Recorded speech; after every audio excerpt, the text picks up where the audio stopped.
Radhe Radhe everyone, आप देख रहे हैं सीरियल से आप। आज यहाँ पे हम देते हैं आपको आप ही के फेवरेट शो राधा कृष्ण की इंटरेस्टिंग अपडेट। आज रात के राधा कृष्ण के एपिसोड की शुरुआत होती है राधा रानी और श्री कृष्ण के हाथों के चिन्ह के साथ, जो कि हर एक शिला पर अपने हाथ का चिन्ह लगाते हैं और वो पहले की तरह ही दो की जगह एक हो जाते हैं। जैसे ही राधा और कृष्ण सारे शिला पर अपने प्रेम के चिन्ह बना देते हैं, राधा यह देखकर बेहद प्रसन्न होती हैं और श्री कृष्ण से कहती हैं कि कृष्ण, ये तो हमने सिर्फ शिला बनाई है, लेकिन इसको स्मारक बनाने में तो बहुत समय लग जाएगा ना। श्री कृष्ण उनकी तरफ देखते हैं, हंसते हैं और कहते हैं कि ऐसा कुछ नहीं होगा राधा। तुम सोचो कि ये वाली जो शिला है ये अंतिम नींव है, यही सोचकर तुम इस नींव को रखो और तुम्हारी शिला बन जाएगी। राधा बहुत ही हैरानगी से कृष्ण को देखती हैं और फिर कृष्ण राधा से कहते हैं कि तुम्हें याद है, एक बार तुम्हें बहुत ही सुंदर सा अद्भुत स्वप्न आया था जिसमें तुमने एक अदृश्य अद्भुत नगरी देखी थी। राधा फ्लैशबैक में देखती हैं कि कैसे उन्होंने द्वारका देखी थी और फिर श्री कृष्ण ने उनके स्वप्नों के आधार पर द्वारका का निर्माण किया। कृष्ण कहते हैं तो सोचो, तुमने केवल वो स्मृति स्वप्न में देखी थी, तब द्वारका का निर्माण हो गया था और आज तो तुम यहाँ साक्षात खड़ी हो, तो स्मारक को बनने में कितना समय लगेगा। आओ आकर के इस नींव को ऐसा समझो कि ये आखिरी नींव है और इसे रखो। जैसे ही राधा कृष्ण मिलकर उस पत्थर को नीचे रखते हैं, यहाँ पर वो बहुत ज़्यादा चमकता है और सारे जो पत्थर होते हैं वो आपस में आकाश में उड़कर एक स्मृति, एक जो स्मारक है वो बनाना शुरू कर देते हैं, जिसे देखकर राधा बहुत प्रसन्न होती हैं। राधा कृष्ण से पूछती हैं कि कृष्ण, क्या तुम अपनी दैवीय शक्तियों का इस्तेमाल कर रहे हो। कृष्ण कहते हैं कि नहीं राधा, पृथ्वी पर प्रेम की शक्ति भी अद्भुत होती है और इसी का इस्तेमाल आज ये संसार और ये प्रकृति कर रही है। प्रकृति में बहुत ही ज़्यादा ताकत होती है और प्रेम को समझने की तो उसमें अत्यंत ताकत होती है। देखते ही देखते राधा कृष्ण का स्मारक बन जाता है और बांसुरी के रूप में एक बिल्डिंग जैसा कुछ खड़ा हो जाता है, जिसे देखकर राधा बहुत खुश होती हैं। यहाँ पर कृष्ण कहते हैं कि ये है हमारे प्रेम का स्मारक, जो धरती पर रहेगा और हमेशा हमेशा के लिए हमारे प्रेम की याद दिलाएगा। राधा कहती हैं कि कृष्ण, हमारे प्रेम की ये पहली स्मृति पृथ्वी पर है, जो हमारे जाने के बाद भी हमारी याद दिलाएगी, हमारे प्रेम का प्रतीक होगी। ये बहुत ही ज़्यादा अच्छा है। मुझे लगता है कि अब हमें इसको और भी ज़्यादा ख़ास बनाने के लिए कुछ करना चाहिए।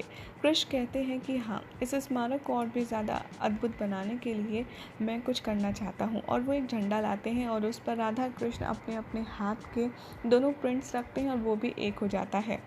फिर कृष्ण कहते हैं कि मैंने तुमसे कहा था कि मैं अपनी दैवीय शक्तियों का इस्तेमाल नहीं करूंगा, लेकिन इस कार्य के लिए क्या मैं दैवीय शक्ति का इस्तेमाल कर सकता हूँ। राधा प्रसन्न होती हैं और कहती हैं कि हाँ कृष्ण, हम दोनों के प्रेम के प्रतीक को अद्भुत और हमेशा के लिए अमर बनाने के लिए हम दोनों को जो करना पड़े वो उचित रहेगा। राधा और कृष्ण आपस में एक दूसरे का हाथ पकड़ते हैं और बहुत ही बड़े विशाल अवतार में हो जाते हैं और उनके सामने स्मारक बहुत छोटी बन जाती है। फिर कृष्ण उस झंडे को उस बिल्डिंग के सबसे टॉप पर लगा देते हैं और कहते हैं कि ये हमारे प्रेम का प्रतीक है और ये जो झंडा है, मतलब ये जो पताका है, ये सबूत देता है इस बात का कि राधा और कृष्ण का प्रेम अतुल्य है। यहाँ पर शाम जाएगा, ऋषि दुर्वासा के सीधे चरणों में गिर जाएगा। उसे देखकर ऋषि दुर्वासा कहेंगे कि तुम्हें ज्ञात नहीं कि मैं बिना किसी से इजाज़त के मिलता नहीं हूँ। साम कहता है, मुझे क्षमा कर दीजिए, लेकिन आप इतने महान हैं कि आपके आशीष के बिना कोई अद्भुत कार्य पूर्ण हो ही नहीं सकता। ऋषि दुर्वासा उसे देखते हैं, चिल्लाते हैं और कहते हैं, तुम हो कौन। तभी साम अपना इंट्रोडक्शन देता है और कहता है कि मैं द्वारकाधीश श्री कृष्ण का पुत्र साम हूँ। यहाँ पर ऋषि दुर्वासा कहते हैं, तुम क्यों आए हो।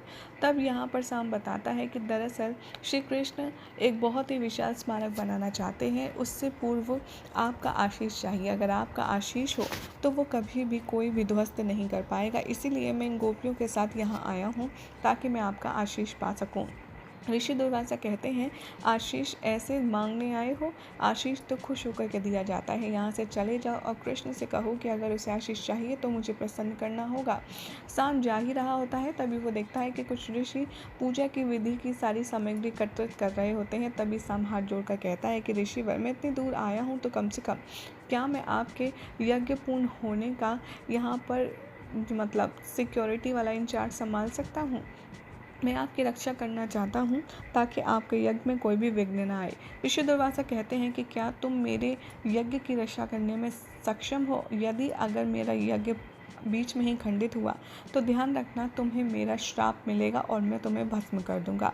साम थोड़ा डर जाता है, कहता है कि ठीक है, उचित है, लेकिन मेरे होते हुए आपका यज्ञ कोई भी खराब नहीं कर सकता। मैं एक योद्धा हूँ और मैं आपको वचन देता हूँ। ऋषि दुर्वासा कहते हैं कि ठीक है, जैसा तुम ठीक समझो, और अगर मेरा ये यज्ञ खराब हुआ तो फिर तुम्हें देखना होगा कि क्या परिणाम होंगे। साम कहता है, इन गोपियों को मैं आपके साथ आशीष दिलवाने ही लाया हूँ। ऋषि दुर्वासा कहते हैं कि जाओ, इनको हमारे कुटिया के बाहर किसी आश्रम में रुकने को कहो और जब प्रबंध हो जाएगा इनके रुकने का हम आपको बता देंगे। साम गोपियों के आगे जाता है और कहता है कि आप थोड़ा विश्राम कर लीजिए, उसके बाद जैसे ही समय आता है मैं आपको आपकी कुटिया दिखा दूंगा। गोपियाँ बहुत तारीफ़ करती हैं कि तुम बहुत अच्छे हो साम, वगैरह वगैरह। यहाँ पर यज्ञ शुरू कर देते हैं ऋषि दुर्वासा, और साम इधर उधर देखता है, उधर शुक्राचार्य सारे सिचुएशन देख रहे होते हैं और वो अपने कुछ असुरों को बुलाते हैं और वहाँ भेज देते हैं और साम से कहते हैं कि तुम चिंता मत करो साम, आज की परिस्थिति में सब कुछ हमारे पक्ष में ही होगा। यहाँ पर जैसे ही बुरे बुरे से असुर देखता है साम, वो समझ जाता है कि ये उसके गुरुदेव ने ही भेजे हैं। इधर दिखाया जाएगा कि जो राधा कृष्ण हैं वो स्मारक देखकर बहुत खुश हो रहे होते हैं और राधा रोना शुरू कर देती हैं। कृष्ण पूछते हैं कि आंसू कैसे? राधा कहती है कि द्वारका नगरी के साथ ये हमारे प्रेम का प्रतीक भी जलमग्न हो जाएगा ना, इसीलिए।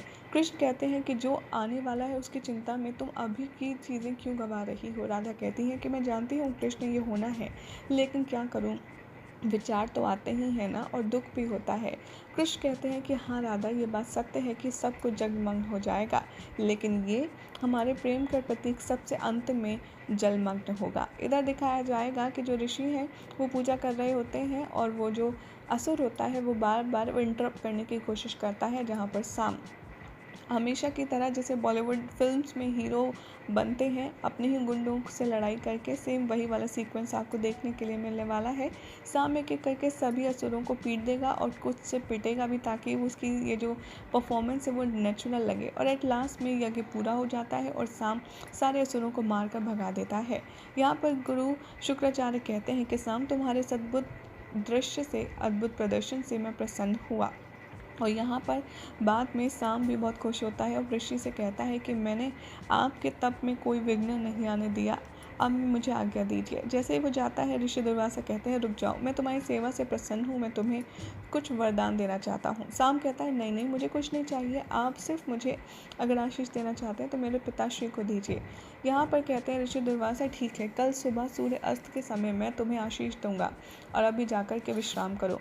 और ऋषि दुर्वासा चले जाते हैं। साम कहता है कि जिस तरीके से सुबह होते ही प्रकृति का कलर बदल जाता है, ठीक वैसे ही आपकी प्रसन्नता कल शोक में बदल जाएगी और आप वरदान देने की बजाय श्राप देंगे, वो भी श्री कृष्ण वासुदेव के अंत के लिए। गोपियाँ शाम की ब्रेवरी की बहुत तारीफ़ करती हैं और सुरों को मारने के लिए कहती हैं बहुत ही अच्छा किया। यहाँ पर शाम कहता है आप लोग विश्राम कीजिए।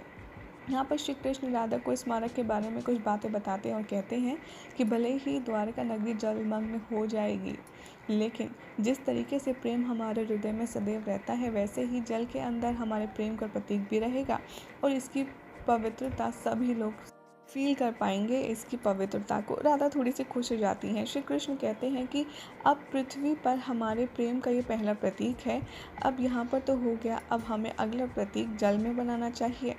यहाँ पर साम मिलने आता है गुरु शुक्राचार्य से और कहता है कि मैंने अपना कार्य कर दिया, अब आगे क्या।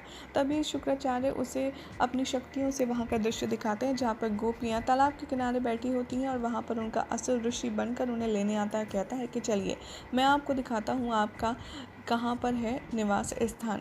वो एक कुटिया में अंदर गोपियों को भेज देता है और कहता है कि यहीं पर आपको रुकना है। जैसे गोपी अंदर जाती है, ऋषि दुर्वासा वहाँ तपस्या कर रहे होते हैं और उनकी आँख खुल जाती है। वो सारी गोपियों पर क्रोध करते हैं और कहते हैं कि तुमने ये क्या अपराध किया, तुम्हें नहीं पता कि संध्या काल के बाद, सूर्य अस्त होने के बाद मेरी कुटिया में किसी भी स्त्री का घुसना निषेध है। मैंने अपनी बीवी को भी संध्या में श्राप दिया था अब तुम मेरे श्राप की भागी हो, अब तुमको मैं भस्म कर दूंगा। तभी शाम दौड़ा दौड़ा आता है, कहता है कि नहीं नहीं, इनकी कोई गलती नहीं है, ज़रूर किसी ने इनके साथ में कुछ गलत किया है, आप माफ़ कर दीजिए। ये तो बेचारी श्री कृष्ण की भक्त है, उन्हीं के प्रेम में नाचती गाती रहती हैं, इन्हें तो कुछ ध्यान ही नहीं रहता। ऋषि दुर्वासा कृष्ण का नाम सुनकर और ज़्यादा उत्तेजित हो जाते हैं और क्रोध में आकर कहते हैं कि ये सब कुछ कृष्ण की वजह से ही हो रहा है। ये कृष्ण की गोपियाँ ने मेरा जो ब्रह्मचार्य है वो आहत होने की कोशिश की है। कृष्ण की ये गोपियाँ, अब मैं कृष्ण को तुम्हारे द्वारा एक आशीष देना चाहता था, लेकिन अब कृष्ण को मैं श्राप दूंगा और उसके लिए मैं स्वयं द्वारका जाऊंगा। शाम ये सुनकर बहुत खुश हो जाता है और कहता है कि कल सुबह मैं शाम तुम्हारे पिताश्री को श्रापित करूंगा और जाकर के उसे ये संदेश दे देना। शाम ये सुनकर बहुत बहुत खुश होता है और कहता है कि फाइनली अब श्री कृष्ण का अंत निश्चित है। यहाँ पर श्री कृष्ण कहते हैं कि पंच तत्वों में से पहला था पृथ्वी और दूसरा है जल।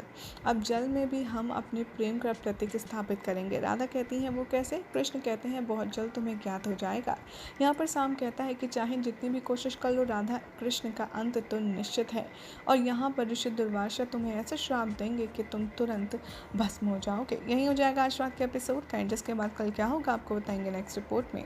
ऐसे ही मज़ेदार अपडेट्स के लिए चैनल को सब्सक्राइब करें, वीडियो को लाइक शेयर करना ना भूलें।